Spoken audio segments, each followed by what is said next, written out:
Hi, and this week I'm talking about two particular biases. The first one is called the correspondence bias, aka the fundamental attribution error. And the second one is called a self-serving bias. So let me start with the correspondence bias. And what is it? Let me explain it this way. There's two parts. The two parts is the dispositional and the other one is the situational. In the dispositional, so for example, if you're driving on a freeway and somebody comes zooming around and cuts you off and then takes off, typically what happens is that we're going to blame that person.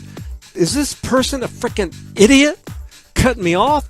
Doesn't that person know how to drive? Did he do it on purpose? I mean, all kinds of things are going in your mind. You start yelling and yelling, and you may even like honk the horn or whatever like that, and a person is completely unaware of what's happening. This is blaming the person's disposition. Yet, there could be a situation. What if that person just heard that a family member got into an accident and ended up in a hospital, or had a heart attack, or they were late to work or to a meeting? There could have been a lot of other factors involved. There could have been something external, the situation. So the first one is we're blaming a person's disposition, their internal factors.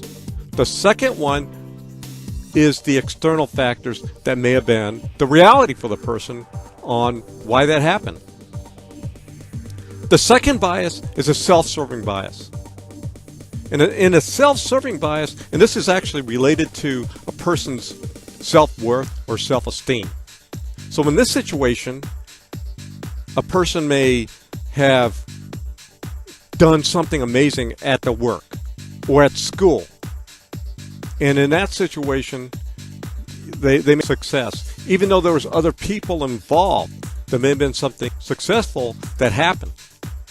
So in that case, that person will say, oh yeah, it was my skills and my talent and everything, me. But what happens if, in the same situation, there was a failure?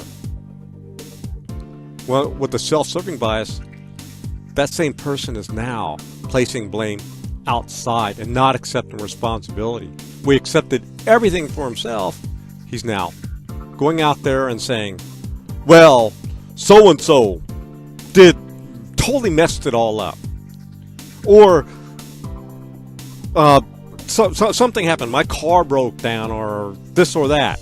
Something happened outside the external factor. When success happened, they accepted it all to themselves. When failure happened, they blamed outside or others. And this happens quite a bit.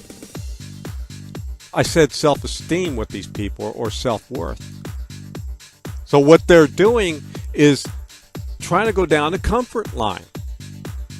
They're trying to get comfortable, or like comfort food. Oh yeah, I'm good and everybody else is bad. And this is so related even to the correspondence bias. Well, now external people, they're bad. Everything is about them. So there is a relationship between both those biases. You want to think about it next time you get out and you're driving along and you see somebody cut you off. Think about, is your feelings towards them, is it based on the correspondence bias? And if you were a part of a project that was successful, did you accept all of it to yourself, the whole success? Or if it was a failure, do you blame others? So think about that, okay? The fundamental attribution error or correspondence bias and a self-serving bias.